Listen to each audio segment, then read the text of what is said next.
ఈ PPP tenders వచ్చినాయి. Government medical colleges private public పార్టిసిపేషన్లో చెయ్యాలి అనే దాని మీద ఆ ఒక్కదాని మీదే వైసీపీ రచ్చ చేస్తాను. ఇంకా మిగిలిన విషయాలు ఏమీ అసలు ఆంధ్ర రాష్ట్రంలో ఏమీ జరగనట్టే వాళ్ళు బిహేవ్ చేస్తున్నారు. అవన్నీ అలా నడుస్తున్నాయి.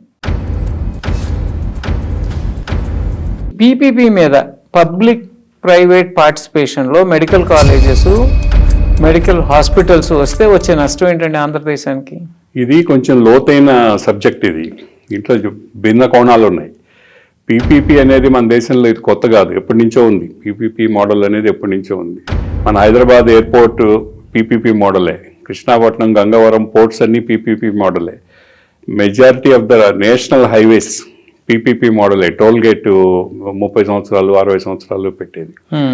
సో గవర్నమెంట్ మొత్తం ఇన్వెస్ట్మెంట్ చేయలేదు కాబట్టి ప్రైవేట్ ఇన్వెస్ట్మెంట్స్ తీసుకొని డెవలప్ చేయాలా అనే కాన్సెప్ట్ ఇప్పటి నుంచి కాదు, ఎప్పటి నుంచో ఉంది. బీజేపీ చేశారు, కాంగ్రెస్ చేసింది, ఎవరైనా చేస్తారు.